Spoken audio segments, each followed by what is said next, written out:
Hi, this is Randy Finney with Right Side of the Chart, and this is a late session update for Wednesday, October 30th, 2019.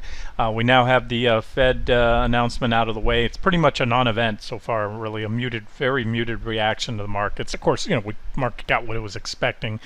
Now, in about 10 minutes, Powell will start his press conference, so you might get a little more volatility after that, depending on what's said there. But so far, no fireworks on this one. And now, keep in mind, we still have Apple and Facebook tonight. So really, the takeaway is not anything much has changed today. Here's the S&P exactly flat. You can see up in the upper right hand corner as I'm starting this video, and nothing has changed technically, so I'm not going to spend a lot of time on the chart, or a lot of time talking about the charts here. I'll just do a quick update, and then I'll roll to some of the trade ideas that I'm watching. Here's QQQ. Here's that similar uptrend line I have on the 60-minute chart of the futures right here. Somewhere along these lines, but you can see same story, just simply another divergent high recently. So we have an near-term uptrend with a lot of divergences building and other things like that, but we don't have any sell signals right now. So really better fish to fry elsewhere. That's been the common theme lately. We added another trade today that has absolutely nothing to do with the stock market. That's why I like it. That's BYND, Beyond Meat. And again, that's where my focus will be, things that are not highly correlated to the major indexes, because they've pretty much ground around sideways and gone nowhere now for really the last few years, other than the big up and down there. But for most of this year, after the lift, the recovery off that drop into the December 24th lows, we've just grinded around sideways. So yes, the markets are at all-time highs, but no, they're not any higher really than they were back here at that previous all-time high, or back here at the one before that, or that one, or that one. So same story again. Let's not try to read too much into the charts right now until it starts to tell us something more clear. As far as the futures go, we're still holding that the 80.50 to 80.40 support range is holding like a champ today. And there's volatility. This is normal on a Fed day. You're going to get these gyrations to and from. Buy programs are hitting, but so far you can see today every single 60-minute candlestick. This is a 60-minute chart, has closed on or back above that level. So there's one perfect tag of the 80.40 level there, a little brief spike, but we close right back above it on the well above it on the 60-minute chart. In fact, look at these right on, if you really zoom in close, right up on the top of that support range, which is 80.50. And so you can see 1, 2, 3 candle closes on 80.50, 4 candle closes on 80.50, 1 candle close right there on the 80.40 level, which is the bottom of that range. And again, that range is there. It represents the gap from Sunday night's trading right here. There was Friday's close. That's where the futures shut down for the weekend. They opened up Sunday evening, and then a perfect, I already mentioned that, on 80.40, and another body candlestick body on 80.40, and we're rallying so far. And I still think we come up here, at least hit this downtrend line today. But at this point, it's anybody's game, because Powell's going to speak here shortly, and he could certainly send the markets one way or the other. So, all right, let's look at places where we might be able to make some money, other than this flat compressed trading range recently in the broad markets without any sell signals, and even the uptrend itself is kind of waning right now. So there's really not a lot there. As I like to say, can't squeeze blood from a stone, water from a rock, whatever saying you want to use, and you can't extract profits from a flat market. It's very tough to do. However, let's look at some of the things we've highlighted recently. Looking down here, and I'm looking for my nat gas. All right, NG has continued to fail at that 270-ish level right there on this NG 60-minute chart. We had another failure today. Remember, we had a pretty impulsive rejection off there yesterday. Pushed back, tried it again, could not close above it on a 60-minute basis, and so far have stalled there. Now that's given us a potential divergent high. This is negative divergence right now, potential. It'll be confirmed if we go much lower. I like to say, and again, this is not in the textbooks, just what I like to say, that the divergence will be confirmed if and when we have a lower low in the PPO here via a bearish crossover, because this is a trend indicator, a momentum indicator I should say, and it's currently pointing up. So when you cross down, and once you get that bearish crossover, that usually, well, at least in my book, that'll mean we have a confirmed negative divergence. Now, divergence itself is not a sell signal, but it is an indication that a trend reversal is likely. This is a small divergent high, although it's relatively steep. And you can see here I've added a nice, pretty clean up trend line right there below NG. So what you're looking for here is maybe a sell signal right here. If you take out the trend line and that 264 support right there. Might have tweaked these levels since yesterday's charts to come in and better fit some of these recent reactions here. So you can see that'd be a minimum target there, and next target here about that 2.562 level, plus you have the uptrend line coming into play. So that could open the door for a pullback in nat gas and for a quick short trade. And otherwise, you know, one thing I like to say is nat gas is a trendy little sucker, meaning when it wants to run, it picks a trend, it can burn through divergences and work its way up that trend like nobody's business, like very few securities out there. And when it changes trend, it's a pretty resilient trend. It can work through and burn through divergences until it decides to go the other way. So what am I saying? Well, this is a counter trend trade. If you were to short it, yesterday, I know quite a few of you shorted the quick pullback off there. That's an overbought into resistance type trade, but now we might be setting up for a swing trade that might last more than a day here. And again, I just gave you some targets there. How do you trade it? Well, if you get the sell, a couple ways. Number one, you have the divergent high and you have resistance. So very simple. You can short any pushback. We're close to it now, up to that 2.71 level with a stop slightly above it, not too far, maybe just above today's highs. We could wedge up a little bit higher before breaking down. That's probably the best risk to reward because you have very minimal downside risk if stopped out, if nat gas just punches through there and then takes out these divergences and moves higher.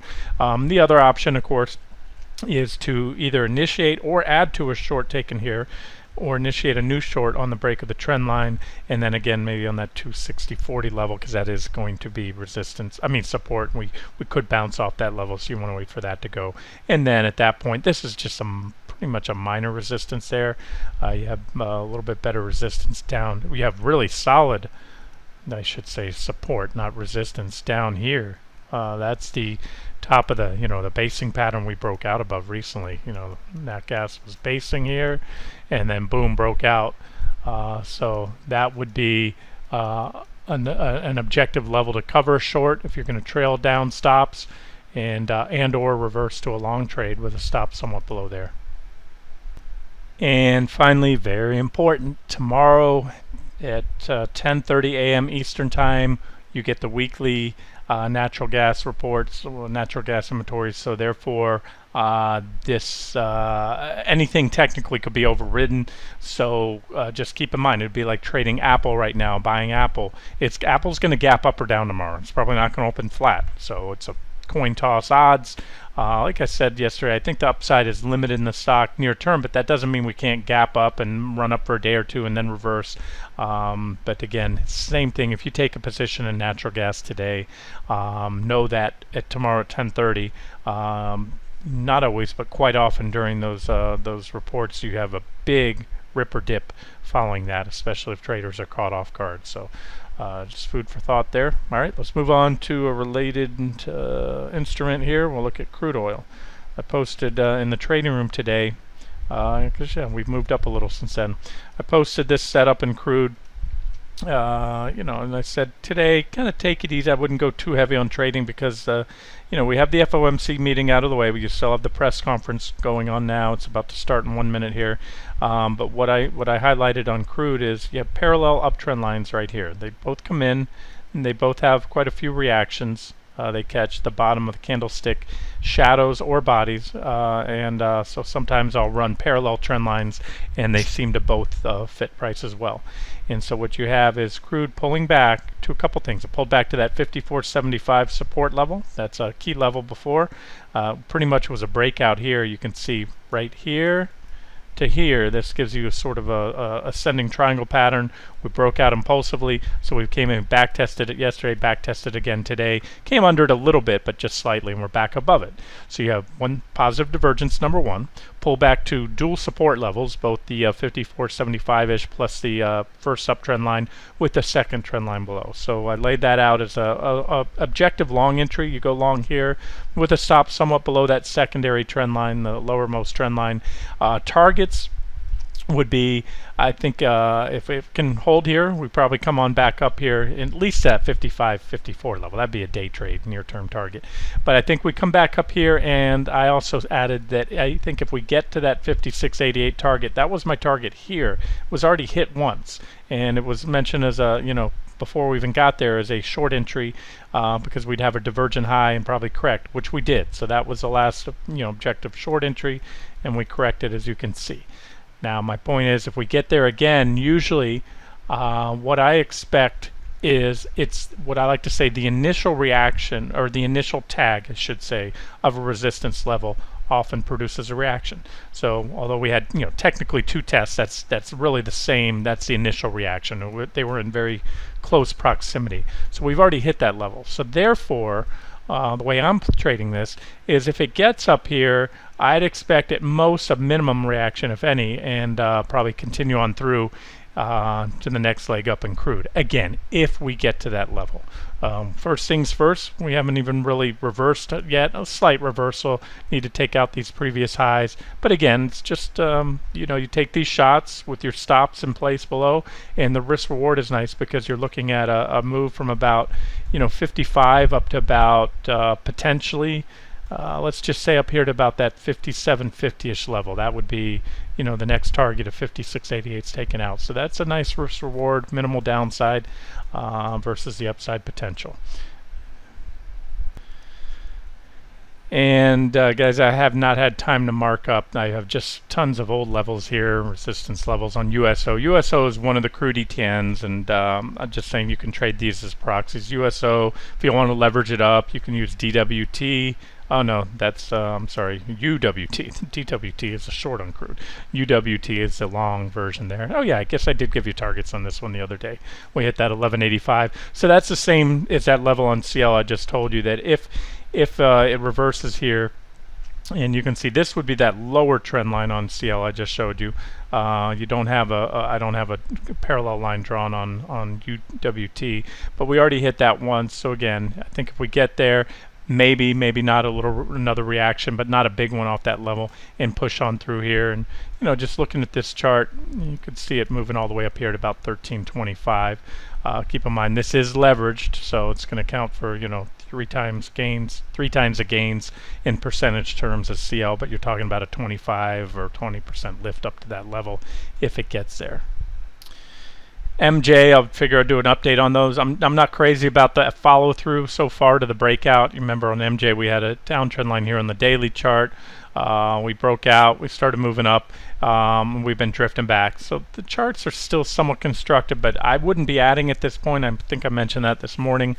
I want to see these stocks make another leg up and take out the recent highs. So on MJ, the 60-minute chart, we have an official trade on that MJ right now. You had these breakouts here. You had a downtrend line, a parallel down, smaller minor downtrend line running parallel. So you broke out, you worked your way down within this price channel. Boom, there was your breakout, or second breakout I should say. And we were walking up this trend line and everything was good until that trend line broke. So that was the first warning sign right there. And I believe I had that trend line posted in advance. We broke it and we've been moving lower since. So as I made clear, very clear with this trade and all these are bear market rally trades. They're not, get in for the next leg up to new highs, anything like that. These are counter trend bear market trades, and what you wanted to see and what I was looking for is to get some short cover. And I still think we would get that if we can get a little bit higher. You're going to squeeze all the shorts out. There was not much of a squeeze right there. And like any trade, if it doesn't pan out, because so far it's not looking great. We had the divergent low there, but again, lack of follow through so far makes me say, I'll sit tight with the positions I have now. I'm not going to add to them unless they start to show me something I like, and that would be, again, start to see impulsive buying, take out the recent highs, spark that short covering rally and hit these targets. Some of the other ones in the big cannabis stocks or ACB, again, breakout. The breakout failed, moved down. It's kind of been trading in this range, so I'm not writing these stocks off yet. You have a trading range down here. Could be a basing pattern, and so again, I just want to see these recent highs get taken out, and that should be the catalyst for a nice move up. Otherwise, same thing happens in reverse. You have a trading range here. You break to the downside, that's not so good. CGC, Canopy Growth, same story. Trend line, downtrend line, breakout. Everything was going well. Had the same uptrend line as MJ, and it broke that trend line. It just couldn't hold those gains, but can't write it off yet. Right now, this is we're still making, at this point at least, a series of higher highs and higher lows at this point. So it start to go much lower, and then you don't have the makings right now of this potential near-term uptrend. Tilray, at least we hit first price target on this, almost a third, almost hit our final target there right away. And again, that was a nice pop breakout. This was impulsive. This is what I wanted to see in the rest of the stocks there. You had a breakout, you had a little basing pattern there, but that may be the the move may be over or may not. Why? We'll see. You have there's your basing pattern, a little bit of it. A consolidation more so in the basing pattern, I should clarify. Trend line breakout, ran up, started being, see impulsive buying. But what happened is, and I said this at the time until Ray, I wasn't, wanted to see it in the rest of the stocks. The birds of a feather flock together. I know these stocks. I know them very well. I've traded them for many years, short and long, most on the long side. And what you need to see is broad participation in the sector to get a rally. When you're not going to see Tilray run up 50, 60% if ACB and CGC are dropping 30, 40% at the time. It's just not going to happen because they're, again, it's just the way the sector works. They trade together. Now, that being said, here's a uptrend line so far. We have 1, 2, 3 series of lower highs, not very clean on the uptrend. So ideally, it needs to stay above that line. If it goes much lower, takes out that low, you could get a pretty quick dump. So I guess that was I must have raised the suggested stop, I guess, once we hit that second target. So technically now that one's not an official trade. Whether or not it's in the trade categories, always go by the notes of the most recent trades, and I just been really behind on, and I need to go out and purge out some of those old trades that are no longer official trades, but I'll still update this, official or not. If the cannabis stocks have another leg up, Tilray will go up as well, and it actually was one of the better looking stocks. So official, unofficial, depends where you bought it. If you bought it, it still could run, but again, right now I'm just not seeing what I want to see, but I don't see enough to say let's pull the plug and get out of these. You guys do what you want, but to me, it's like anything else, it's a small piece of the pie. The pie is my portfolio, whether it's in long-term swing accounts or my active trading account, and you have slivers of that pie, and you might have cannabis stocks, crude oil, natural gas, whatever it is, stocks, whether you're long or short the indexes, individual stocks, bonds.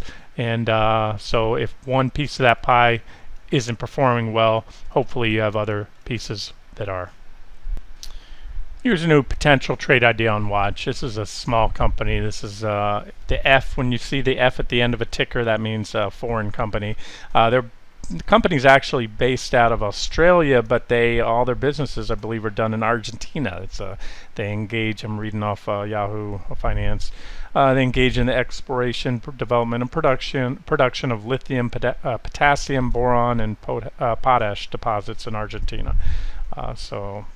Anyways, nice looking clean downtrend line, multi-year downtrend line. That's about a 2-year long downtrend line.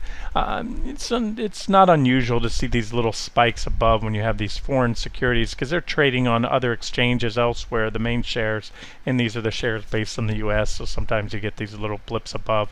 But other than that, it's a nice clean. I like the divergence forming, positive divergence been building, low priced, meaning aggressive, high risk, but the potential risk and reward go hand in hand. So if it can pop, I have a price alert set above that level, about the 186 level, If it can break that, I think it can run up here very minimum to that 226 target right there, and quite possibly more. So it's unofficial for now, but I want to throw it out to you guys. I may add that as an official trade. What else? There's the BYND that was added as an official trade today, and so far so good. From where we added it earlier, it was up as high as much as about 3% at the highs. And what I'm looking at here is you see a nice big old fat gap to be backfilled, and for various reasons I like this one now. I threw it out there as an unofficial trade idea before. It was a purely speculative catch a falling knife play, and what I said in the comment section below the post, you know, yesterday someone said, well, that was the ideal entry price. I mean, yes, in hindsight, but not in my opinion, because it was still a falling knife. I like to wait and see stocks like this that have a potential selling climax. I like to see them stabilize, because selling climaxes can last for several days or more, and even if they're just you're a day early on a selling climax, sometimes a stock's going to drop another 10-15%, especially a stock that's dropped this much. You know, this sucker went from about 230 down to, you know, $80 here recently. I'm using log scaling, that's why it doesn't look like much, and that's why I use log scaling. You do arithmetic scaling, gives you a different technical picture. Now, point being that when I talk about a selling climax, and this is the definition. You have, number one, you have a couple components. You don't look for a selling climax on a pullback on a stock in an uptrend. Like you wouldn't see a selling climax here, for example, on this drop, or even this drop, or this drop. You're in a strong uptrend. Buying climaxes come after an extended uptrend. Selling climaxes can come or will only come after an extended prolonged downtrend, and then usually right at the end there's usually a noticeable drop, one of the sharpest drops that you've seen during the sell-off. And what that is, it's people puking up the stocks. The longs just capitulate. They just can't take it anymore. Those that were, you know, unfortunate enough to buy Beyond Meat up here, you know, in the 200s, upper 200s, even in the $100 range, 100 plus range, and they capitulate. And that's a good thing, because what it does, it brings in a new set of buyers and holders in the stock. You don't have everybody underwater anymore, waiting for the first bounce to get out. And so again, you know, may or may not pan out. There's no guarantees, but you can see this huge candle right there on that huge drop, big gap down, and now you have the stock moving up today, and so that could mark the and at least a near-term bottom. And that's why on the official trade, you know, I have a near-term or an official first target here. Where is it? About right there at 979. The top of the gap is actually up here. It's where, you know, where we closed the day before we dropped down. That was Monday's close. Dropped yesterday on Tuesday, and we're moving up today. So we've entered the gap. So a good shot will backfill it, or at least come up here. I have that first target there. And again, I may add additional targets if I continue to see what I want to see on this stock. So far so good, but again, a lot of upside to go still to even hit that first target. I mean, if you're, you know, if you're comfortable, you're happy with a 3% gain, you can take it. But if you were doing that and you weren't using a 1% stop or so, you're not using, or at least a, you know, a $1.50 stop, you're not using a good risk-reward ratio. In other words, if you jumped in today and you were willing to take a 5, 7, 8, 10% loss on this thing, you know, to target these, and you're jumping out with a 3% profit, then again, that's a very unfavorable risk-reward ratio. And an update on Goose, Canada Goose Holdings. You're not going to get a lot of updates from me, because as I said in the post when on the notes of this chart, they report coming up here. I think it's on November 13th, somewhere around there. So just a couple weeks, and so stock, you're probably going to have to hold this one through earnings. That's my expectations. But I like the chart, so therefore I added that, and I'm looking right here too. There's another level I'm gonna make a note and might add this as an earlier target. But again, I think if it breaks this triangle, it's a big triangle pattern. If we get a solid upside break, we did break out the other day, but not really follow through today. We're back testing it from above, and we are above it. So we'll give it that, although I could add a BOD, benefit of the doubt trend line at this point. Let's do that. Say right here, come in right around there. First trend line fits a little better. I'm going to take that off. But again, I just wanted to say we'll keep an eye on this one.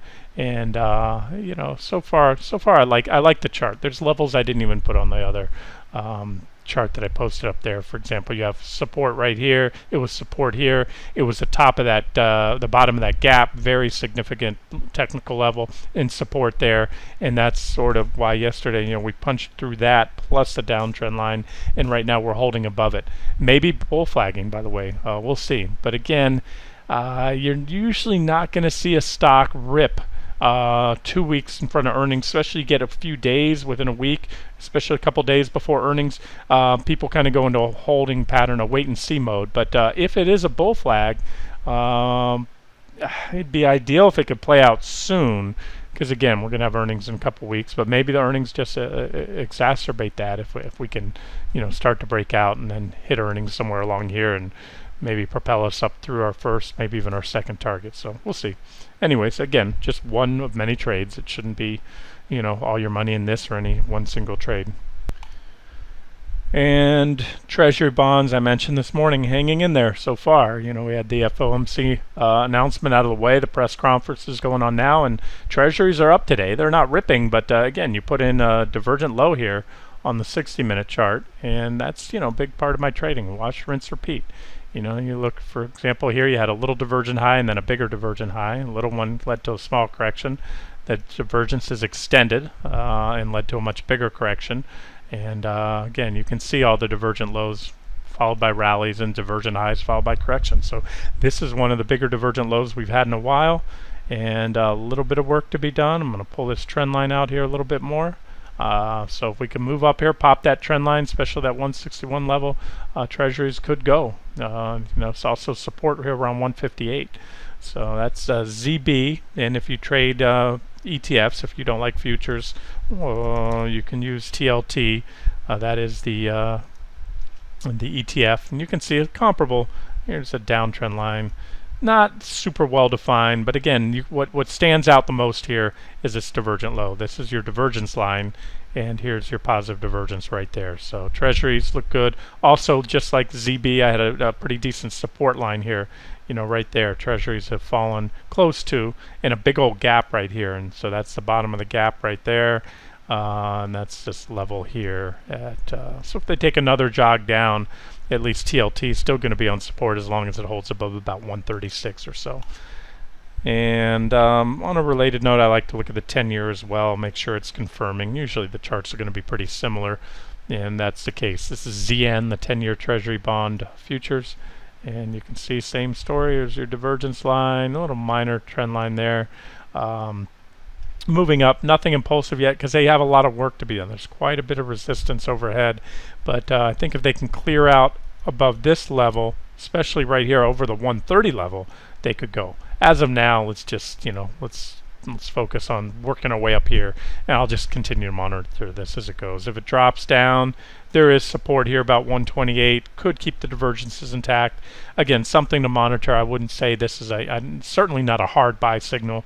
Not enough for me to make it an official trade, but I cover all these things because it's all a piece of the, you know, diversification. If you're looking for ways to round out your portfolio, here's an asset class that typically has an inverse correlation to stocks, and just one of many trade ideas. All right, guys, that's it. Here's back to NQ, which I started with. We're back testing this minor trend line right now, and again, I think we're going to come up, as I've been saying since yesterday. We still haven't hit it, and hit this downtrend line off the highs at the very least, and it wouldn't surprise me to see us pop through there. So, you know, I'm still planning to sell half of my shares or contracts there, and then ride up, just trail up stops if the other half go. And now that the FOMC meeting's out of the way, well, you know what, if we're not going to hit that today, see, here's the thing, and I'm thinking through as I'm talking to you guys. I was thinking about gambling a short on NQ into Apple's earnings. Apple's just really stretched. Facebook looks a little better. I'll probably go flat at the end of the day, so disregard what I'm saying here. I'm just thinking out loud whether I want to. I don't want to be long. I don't want to have a lot of exposure going into the end of the day, even though we could pop tomorrow. I'll give you my thoughts before the close, but as of now, a little bit of resistance. You need to pop today's highs. Then you have the downtrend line above that. And if you take that out, it's going to open the door to a new high in NQ. So we could go up there. So like I said, I've got right now half my contracts approximately to be sold right there. And then anything above that, I'm going to trail up. And that gives me now only about an hour to go. And like I said, I'll make a decision at the close to either close those out or reverse that to a possibly reverse it to a short. We'll see. All right, let me get this out to you guys. This has been Randy Finney with Right Side of the Chart. Best of luck on your trades.